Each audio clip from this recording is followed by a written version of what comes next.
Hello' বন্ধুসকল, স্বাগতম জনাইছোঁ মিক্স আছামিজ ইউটিউব চেনেললৈ আপোনালোক সকলোকে। কালিৰে পৰা এটা খবৰে একদম গৰম কৰি আছে। সকলোৱে নিশ্চয় জানিছে একদম ADRE এক্সাম কেতিয়া হ'ব, অসম পুলিচৰ ফিজিকেল টেষ্ট কেতিয়া হ'ব, শিক্ষা বিভাগৰ বিজ্ঞাপন কেতিয়া হ'ব, মানে মুখ্যমন্ত্ৰী মহোদয়ে ঘোষণা কৰিবলৈহে পালে। লগালগ ইউটিউব চেনেল একদম বিজি হৈ গ'ল, লগতে নিউজ চেনেল। কিন্তু মই আপোনালোকক কেতিয়া এক্সাম হ'ব সেইটো ভিডিঅ' লৈ মই অহা নাই। মই সম্পূৰ্ণ এটা অলপ তাতকৈ বেলেগ ধৰণৰ ভিডিঅ' লৈ আহিছোঁ, যাতে আপোনালোকৰ সহায় হয় আৰু আগবাঢ়িব পাৰে এটা প্লেনিঙত। বিশেষকৈ ADRE এক্সামৰ এইবাৰ পেটাৰ্ণটো চেঞ্জ কৰিছে। সকলোৱে গম পাইছে, এটা মানে বুবু বাবা চলিয়ে আছে যে APSCৰ আৰ্হিত পেটাৰ্ণটো কৰা হৈছে। APSC আৰ্হিত আৰু বহুতে এটা প্ৰশ্ন হৈছে যে APSCৰ দৰে যদি পৰীক্ষা পাতে আমাক APSCৰ দৰে দৰমহা দিবনে নিদিয়ে, বা APSC অফিচাৰ লেভেলৰ আমি মৰ্যাদা পাম নে নাপাম, এনেকুৱা ধৰণৰ বহুতে মিম বনাবলৈ আৰম্ভ কৰিছে। কিন্তু কাহিনীটো হৈছে কি, APSC পৰীক্ষাৰ পেটাৰ্ণটোৰ দৰেহে পৰীক্ষাটো হ'ব। চিলেবাছখন APSC নহয়, APSC চিলেবাছতকৈ যথেষ্ট কম। 4th গ্ৰেডৰ 3rd গ্ৰেডৰ যিখন চিলেবাছ, গম পাইছেনে? পেটাৰ্ণটো APSCৰ দৰে হ'ব। মই বুজাই দিছোঁ, ভালদৰে শুনিব কথাটো, স্কিপ নকৰাকৈ সেইবাবে ভিডিঅ'টো চাব। প্ৰথম হ'ব প্ৰিলিমছ। প্ৰিলিমছ কিয় পাতিবলগীয়া হ'ল তাৰো এটা কাৰণ আছে। পোষ্ট আছে 12,000, 3rd গ্ৰেডত 7,500 আৰু 4th গ্ৰেডত আছে 4,500 পোষ্ট। কিন্তু 12,000 মুঠ পোষ্টৰ বাবে আবেদন কৰিছে 6 লাখতকৈ ওপৰৰ নিবনুৱাই, গম পাইছে? আৰু তাত 4th গ্ৰেডৰ বেছি এপ্লাই বেছি। এতিয়া কথা হ'ল কি, 4th গ্ৰেড আৰু 3rd গ্ৰেডৰ যেতিয়া ইমানখিনি নিবনুৱাই এপ্লাই কৰিছে, ভেৰিফিকেশ্যন হৈ পেলাই ইমানখিনি মানুহে যেতিয়া পৰীক্ষা দিব, সেইখিনি মাজৰ পৰা ভাইভালৈ যদি 2 লাখ মানুহ 6 লাখৰ পৰা 2 লাখেই পাছ কৰি যায়, কাট অফ মাৰ্কটোতো বহুত বাঢ়ি যাব। আপুনি নিজেই গম পাইছে আজিকালি কাট অফ মাৰ্কৰ যিটো যুগ চলিছে। সেইবাবে কি হ'ব, প্ৰিলিমছটো য'ত মাল্টিপুল চইচ কুৱেশ্যন আহিব, ভালদৰে শুনক, মাল্টিপুল চইচ কুৱেশ্যন আহিব আগত অহাৰ দৰে, 4টা উত্তৰ থাকিব, তাত আপুনি টিক মাৰিব লাগিব। সেই প্ৰিলিমছটোত পাছ কৰিব লাগিব, এটা কাট অফ মাৰ্ক ধৰি দিব। সেই প্ৰিলিমছত পাছ কৰাৰ পাছত আপোনালোকে মেইনছত, য'ত ডেছক্ৰিপটিভ টাইপ কিছুমান কুৱেশ্যন থাকিব। ডেছক্ৰিপটিভ টাইপ মানে আপোনাৰ অসমৰ ইতিহাস, অসম যিখিনি বুৰঞ্জী তাৰ লগত ৰিলেটেড, বা অসমৰ জিঅ'গ্ৰাফিৰ লগত ৰিলেটেড, বা কাৰেণ্ট এফেয়াৰ্ছৰ লগত ৰিলেটেড কিছুমান 10 বা 5 নম্বৰৰ ডেছক্ৰিপটিভ কুৱেশ্যন আহিব, য'ত আপুনি লিখিব লাগিব, নিজৰ দক্ষতা প্ৰতিপন্ন কৰিব লাগিব। তাৰ পাছত আপুনি মেইনছত যেতিয়া উত্তীৰ্ণ হ'ব, তেতিয়াহে আপুনি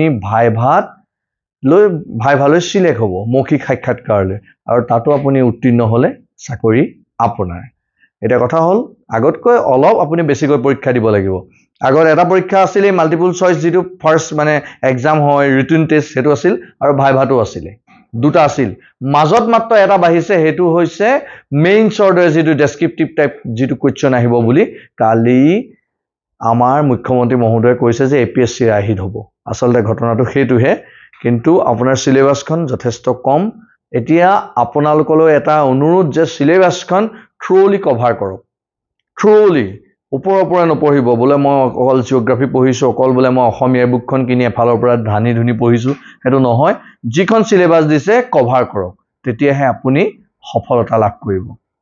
চিলেবাছ কভাৰ মেইন। আগৰ যিসমূহ পৰীক্ষা হৈছে তাৰ ভিত্তিত মই আপোনালোকক কওঁ, যিজনে চিলেবাছখন লাগিলে অনলাইনত পঢ়িয়ে হওক বা অফলাইনতে হওক সম্পূৰ্ণ কভাৰ কৰিব, তেখেতে বিজয়ী হ'ব। এতিয়া বেছিকৈ মই অৱতাৰণা নকৰোঁ, নেক্সট ছেশ্যনলৈ আহিছোঁ। নেক্সট ছেশ্যনত মই আপোনালোকক ক'ম বুলি ভাবিছিলোঁ যে আমাৰ এই যিখিনি অসম পুলিচৰ ফিজিকেল টেষ্ট হ'ব, আৰু অসম পুলিচৰ ফিজিকেল টেষ্টত বেছিভাগ ল'ৰাই যেতিয়া দৌৰিবলৈ যায়, তেতিয়া আটাইতকৈ ডাঙৰ এটা সমস্যা হয় ফোপনি। যেতিয়া ফোপনি মানে ফোপায়, সেই ফোপনিটো মাৰিলে কি হয়, দৌৰৰ লেভেলটো কমি যায় বা স্পীডটো কমি যায়, আৰু মানুহটো নোৱাৰা হৈ যায়। আৰু বহুতে কি হয়, আৰু মানে আপোনাৰ ফোপনিৰ ফলত আৰু খোৱা বোৱাৰ খেলি মেলিৰ ফলত ইনডাইজেশ্যন এটা সমস্যাৰ সৃষ্টি হয়, আৰু তাৰপিছত তেওঁ বেমাৰতো পৰা দেখা যায়। ইয়াৰ এই ফোপনিটো আঁতৰ কৰাৰ এটা মূল আৰ্হি হৈছে মোৰ দৃষ্টিত, বা সকলোৱে আপুনি জানিবই যিখিনিয়ে আমাৰ দৌৰৰ লগত জড়িত হৈ থাকে, ব্ৰেথিং এক্সাৰচাইজ। মানে উশাহ নিশাহৰ এক্সাৰচাইজ আপুনি কৰিবই লাগিব, অকল দৌৰি থাকিলেই নহ'ব। দৌৰৰ টেকনিক কলা কৌশলখিনিৰ লগতে আপুনি ব্ৰেথিং এক্সাৰচাইজ মেইন। বহুতে এতিয়া দিনত দুপৰীয়া হ'বৰ কাৰণে দুপৰীয়া ৰ'দত দৌৰিছে, ৰ'দো আপুনি সহ্য কৰিব পাৰিব আপুনি যদি বাহিৰত ওলোৱা অভ্যাস আছে। কিন্তু ব্ৰেথিং এক্সাৰচাইজ মেইন, আৰু পানী মেইন। তাৰ কাৰণে আপুনি কিবা ৰুটি খাই গ'লে দৌৰিব নোৱাৰিব, বা কিবা ফলমূল খাই গ'লে দৌৰিব নোৱাৰিব, খালী পেটেৰে দৌৰিব লাগিব, এনেকুৱা কোনো কথা নাই। ইনডাইজেশ্যনত যদি ভোগে তেতিয়াহে আপোনাৰ সমস্যা হ'ব। সেইকাৰণে আপুনি নিজৰ ফোপনিটো দূৰ কৰি দৌৰাৰ যিটো মানে কলা কৌশল সেইখিনি আয়ত্ব কৰিবলৈ শিকক। ফিজিকেল টেষ্টত মেইন সেইটোৱেই। জাপটোতো সেই সময়ত আপুনি যদি নিজৰ ষ্টেমিনা পাৱাৰ থাকে জাপটো ক্লিয়াৰ কৰিব পাৰিব। এতিয়া আহক শিক্ষা বিভাগৰ যিখিনি পোষ্ট সেইখিনি এতিয়ালৈকে এডভাৰটাইজমেণ্ট দিয়া নাই। শিক্ষা বিভাগৰ যিখিনি পোষ্ট সেইখিনি আপোনালোকে গম পায়েই যে সেইখিনি টেট উত্তীৰ্ণ হ'বই লাগিব। আৰু আমাৰ যিখিনি কণ্ট্ৰেকচুৱেলকৈ কৰি আছিলে সেইসকলক স্পেচিয়েল কেটেগৰী যোগেদি কিছুমান পোষ্ট তেওঁলোকক দিয়া হ'ব, সেইখিনিও ইয়ালৈ আহিব। আৰু সকলোখিনি মিলাই ৩৫,০০০ পোষ্ট অহা এপ্ৰিল ২০২৫ৰ ভিতৰত অসম চৰকাৰে কমপ্লিট কৰিব।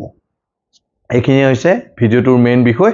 আৰু আপোনালোকে যদি বিচাৰে ADAR চিলেবাছখনৰ বিষয়ে এনেকুৱা এটা বৰ্ণনামূলক ভিডিঅ' যদি বিচাৰে তেতিয়াহ'লে আপোনালোকে মোক কমেণ্ট ছেকশ্যনত লিখিব। মই নেক্সট ভিডিঅ'টো তাৰ ওপৰত লৈ আহিম। আৰু যদি ভাল পাইছে লাইক শ্বেয়াৰ কমেণ্ট কৰিবলৈ নাপাহৰিব। নেক্সট ভিডিঅ'ত আকৌ লগ পাম। Bye bye.